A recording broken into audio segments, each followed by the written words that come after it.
Hello, and thank you for joining us for this special two-part WCMO NewsCenter 15 series. I'm Marissa Milham. And I'm Alexis Pennell.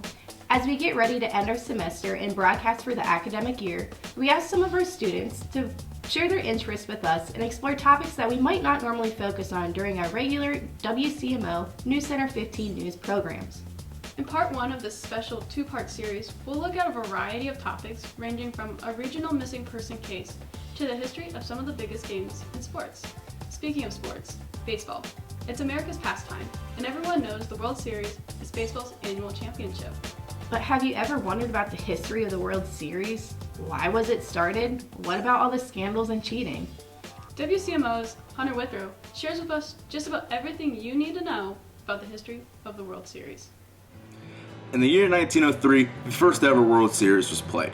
It was between the American League or AL winners, the Boston Americans, later the Red Sox, and the National League or NL winners, the Pittsburgh Pirates. The Americans would defeat the Pirates in the best-of-9 series 5-3 and win the first ever World Series. After a skipped year in 1904, the World Series would continue back annually, except in 1994. But why were there no World Series played in those 2 years? Well, in 1904, there were personality disputes that caused there to be no World Series.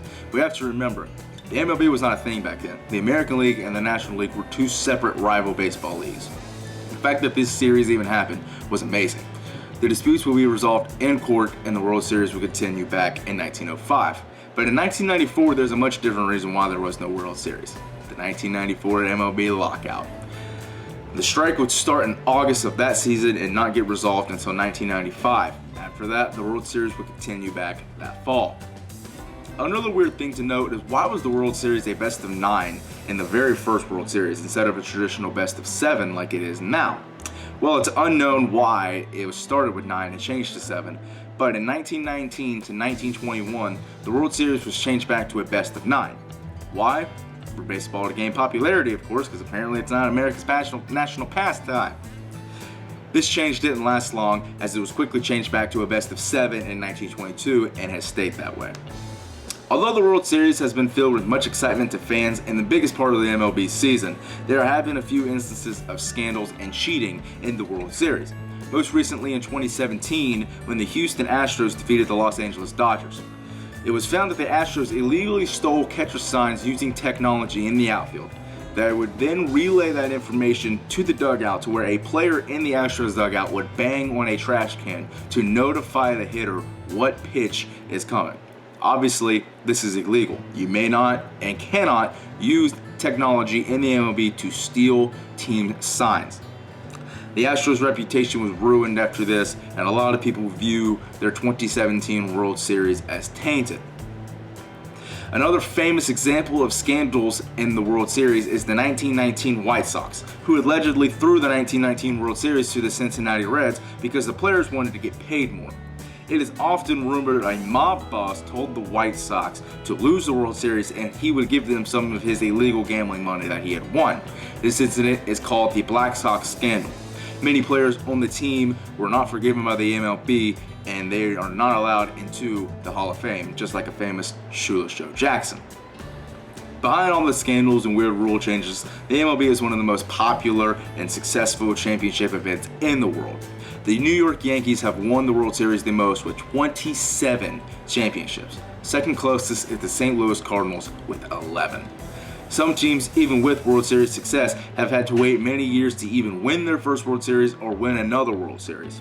A famous example is the Chicago Cubs, who before their 2016 World Series win had to wait 108 years to win a World Series. That's right. Before 2016, the last time the Cubs won the World Series was 1908 when they defeated the Detroit Tigers. Though at least the Cubs have won a World Series. 6 of the 30 MLB teams cannot say they have done that. Those teams are the Milwaukee Brewers, the San Diego Padres, the Texas Rangers, the Seattle Mariners, the Colorado Rockies, and the Tampa Bay Rays. Although 5 of those teams can say they've at least made it to a World Series, the only team to not make the World Series in the MLB is the Seattle Mariners. Thank you, Hunter. I think we all learned a lot from this piece. Next, we'll focus on another huge series of matchups that gets a lot of attention. WCMO NewsCenter 15's Eric Thurman takes a deeper look into March Madness and the history behind it. The history of March Madness.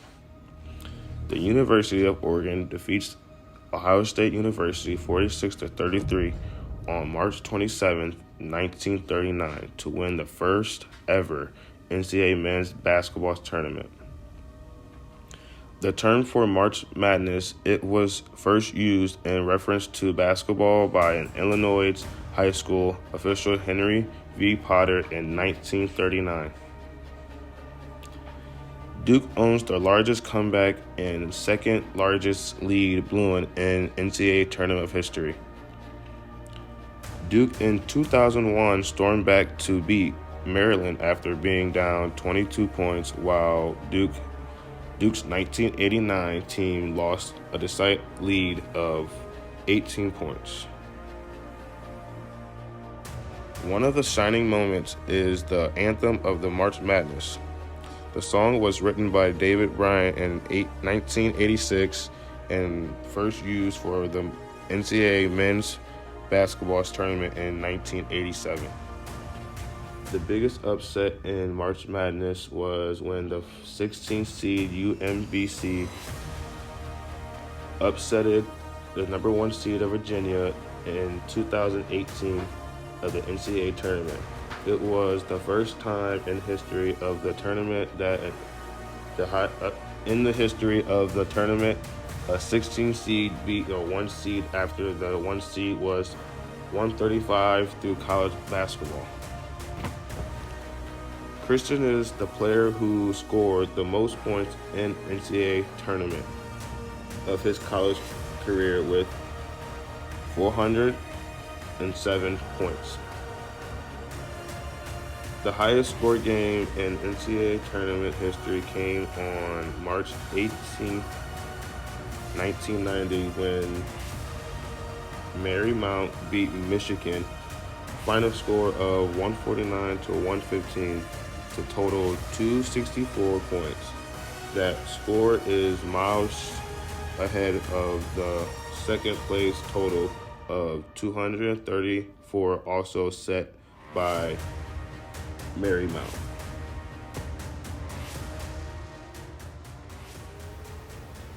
Thank you, Eric, for this interesting piece.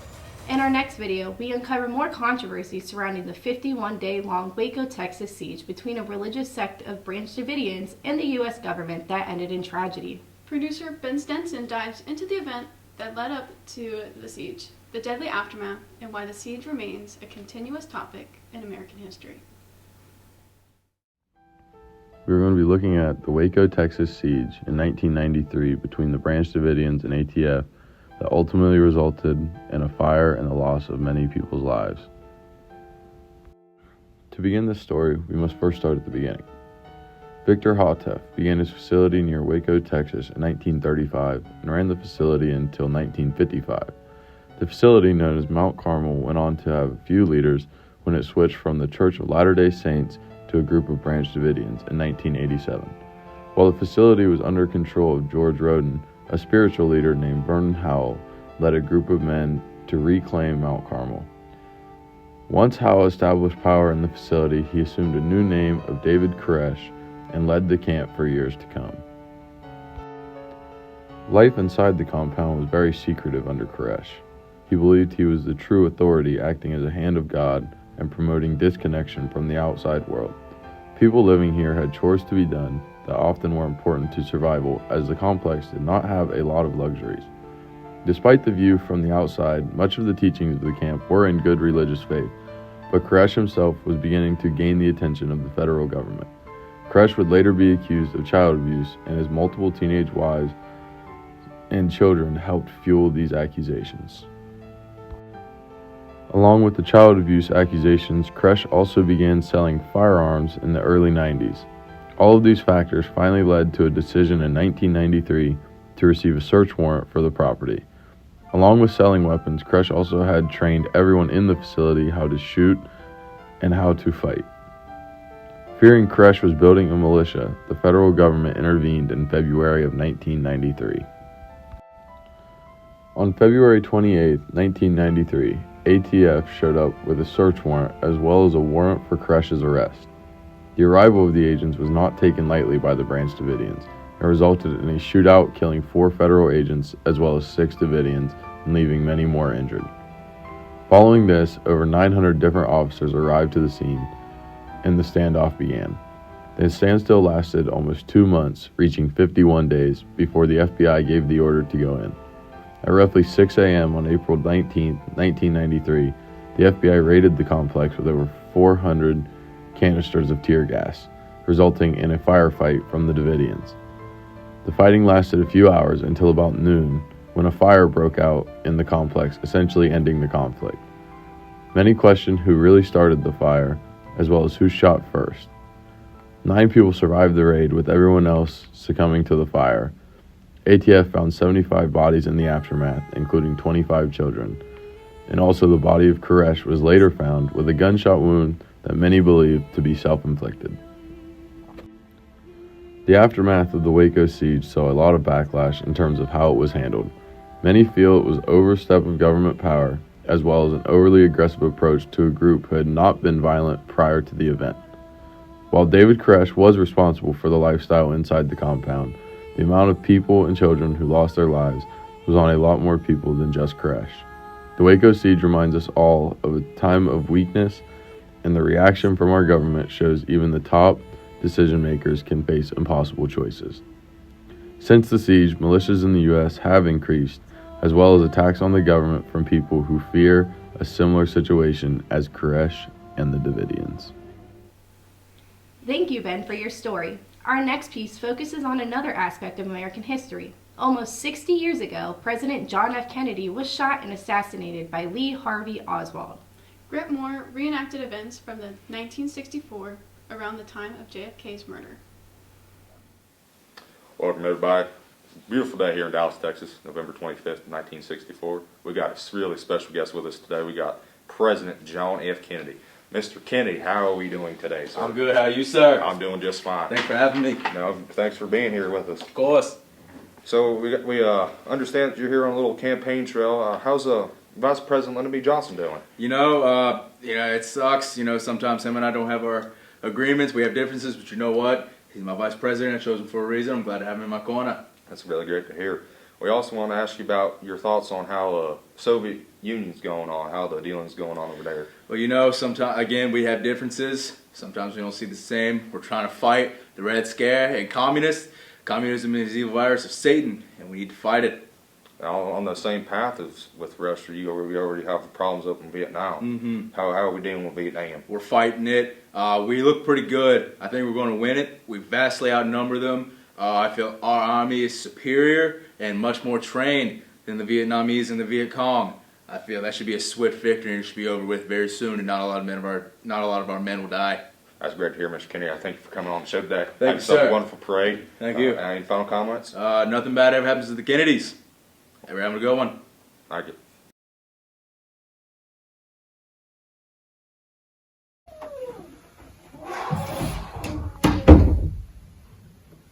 Good evening, my fellow Americans.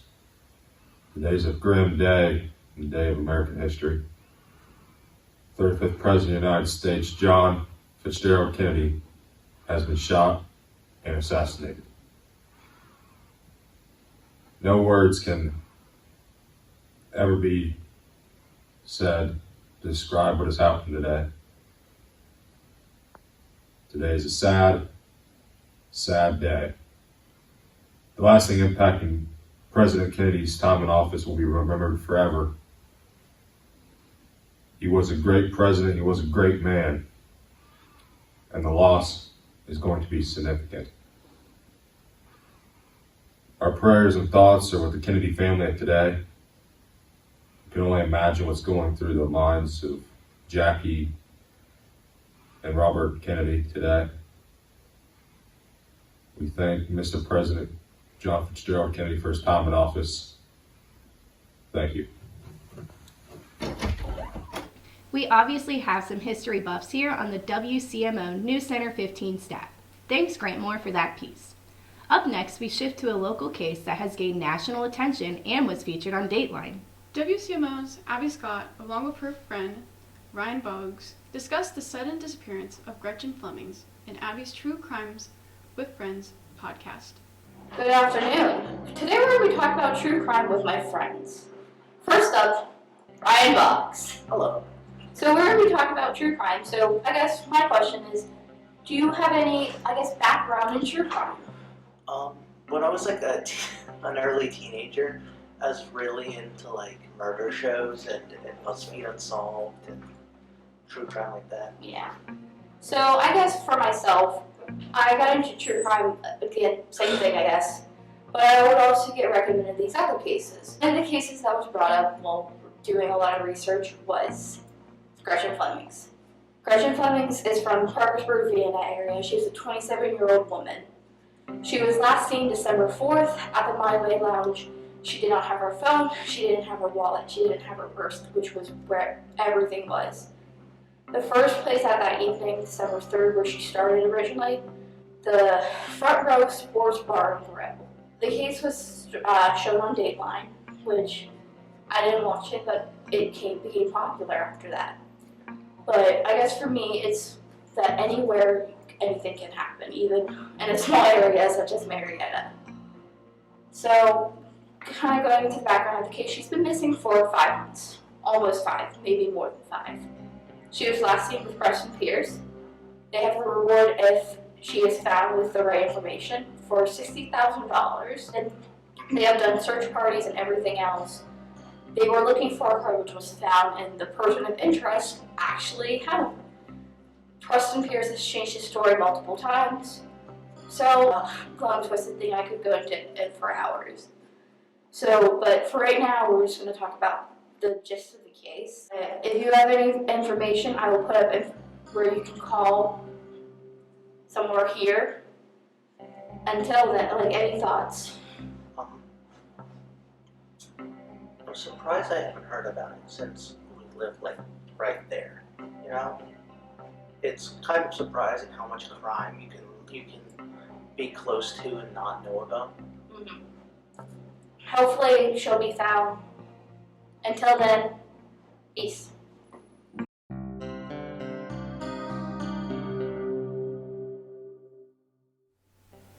Thanks, Abby, for this info. Again, if you have any information regarding Gretchen Fleming's disappearance, reach out to the Parkersburg Police or contact Lieutenant Stalner.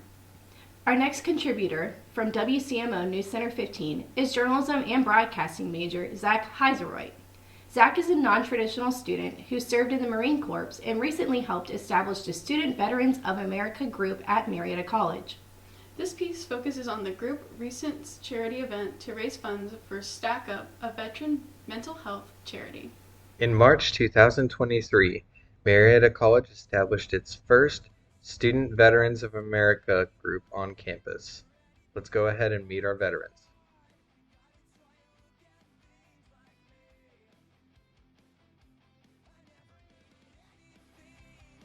Good afternoon. My name is Jonathan White. I served in the United States Marine Corps for 20 years. I retired as a staff sergeant. The coolest thing that I got to do in the Marine Corps was I went on a deployment and we visited Petra, Jordan. The proudest thing that I did while I was in the Marine Corps was I had the opportunity to train young Marines inside my occupational field. My name is Jason Knowlton. I served in the Air Force from 1995 to 2015, retired, and I was a lieutenant colonel when I got out. The best thing I did in the military was live in Europe and see all the old World War II historical sites. Hi, I'm Zach Heiserow. I served in the United States Marine Corps from 2013 to 2018. I got out as a sergeant, and the thing I'm most proud of that I got to do during my service was travel to the top of Iwo Jima, as well as see a multitude of different countries. My name is Kyle Jacobs. I served for 5 years in the Marine Corps, got out as a corporal. One of the things that I'm really proud of that I got to do is I got to do some traveling and go to Korea and do some humanitarian work over there. It was a really good experience overall. This is my life. I remember when I first saw the country. I remember sleeping in the van. Say goodbye to friends and family, 'cause they could never understand. They don't understand.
tells us that the Marietta College Student Veterans of America group has raised over $300 for the cause. Thank you, Zach. Students on campus have a variety of experiences. Next up is classmate and fellow WCMO NewsCenter 15 staff, Tyler Salanitro, reflecting on his time here at Marietta College. And as an upcoming senior, he gives some advice based on what he's learned. So for my project, I decided I would like to just do a quick, brief documentary over what I have accomplished and done throughout Marietta College in my 3.5, almost 4 years here at the school, seeming how my time here is coming to a close. So for starters, we'll begin with freshman year. Obviously, coming in during a time of COVID, I didn't really have a chance to really culturally appropriate myself to a college situation. I never really met anyone or did anything. We didn't have many events going around on campus. In class, I didn't really speak to anyone or know many faces because obviously we were all wearing masks. However, I was able to slowly incorporate myself into a college workload because I couldn't go anywhere and do anything, so I really just was able to get my work done in a more timely manner, allowing me to adapt to a college lifestyle a little bit easier. Then going into sophomore year. Sophomore year is when I really started to break out of my shell and start to go to more events on campus as COVID restrictions were starting to lift and things were becoming a bit more populated. I joined the fraternity that I'm in right now, Alpha Sigma Phi. I got more involved with media and crew involvement on the campus department. And I started actually going into my broadcasting major and exploring those types of career and field opportunities. Next, coming into this past year, junior year, I really started to realize what I wanted to do with my life. I went more heavily into the broadcasting side of production and technology production, realizing that working on sets is something I definitely want to do with my life. I had a internship over the summer coming into this year that dealt with sales and marketing, so I started to explore that field as well more openly this year. And I've developed my more of my resume and my career opportunities, making a lot of networking connections.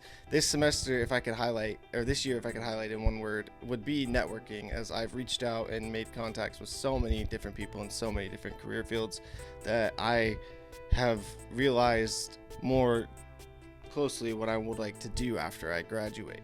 Lastly, coming into senior year, I have a lot of things lined up.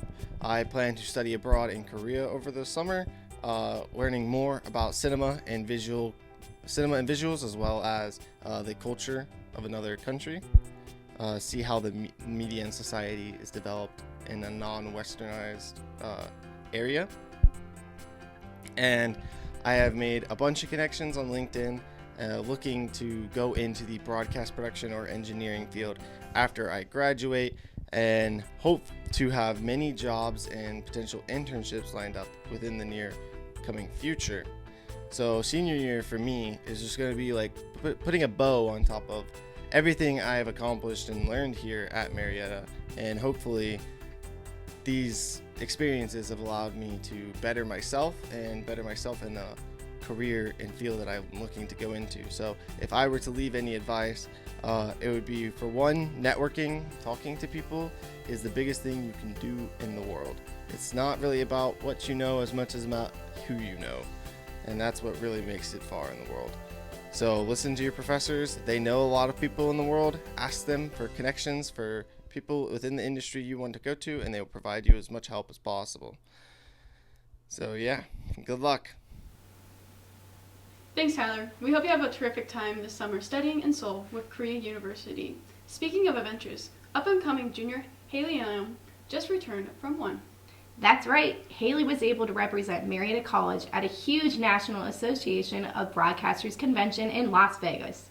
Let's take a look at her experience and what she saw.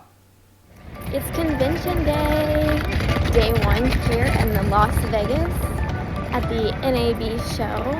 I am going to a couple meetings on the West Hall today. on the 3rd floor for the BEA, and then the rest of the time I will be spending in the NAV exhibit showroom. I got my badge and I'm ready to go, so I will keep you guys updated on everything I see.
There you have it. Thanks, Haley, for this look at the convention. Think we'll get a Tesla tube here to get us around campus, Alexis? That would be pretty nice.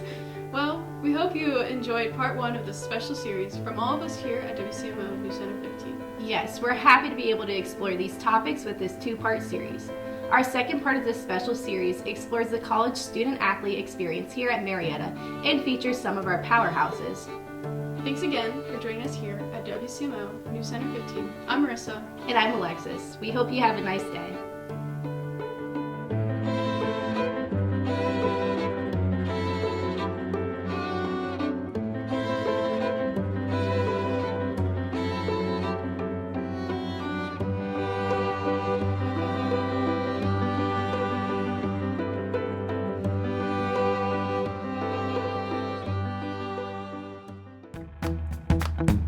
Meet Candace. This senior basketball player loves to spend time hanging out before class with her best friend and education major, Shelby. Shelby knows the best place to study is at the Calliope Cafe, where she can compare notes with baseball player Ryan and get a great cup of coffee too. In the off-season, Ryan tries his best when he's shooting hoops with broadcasting major Gage in the Dyson Baudo Recreation Center, home of Fenton Court. Gage, as producer at WCMO 15 News, runs the control room, where he shows the ropes to Mary, a junior volleyball player and advertising and public relations major. Mary loves to spend her free time drawing down at the Herman Fine Arts Center, where her sorority sister Madison majors in studio art. Madison meets up downtown with junior rower Katie. Downtown's where you can get beautiful river views, specialty stores, and the best root beer in Ohio. Katie heads back to campus just in time for a class in the Rickey Science Center with who else but Candace. So take a look around. Here at Marietta College, we're all connected. We are family, and we are all pioneers.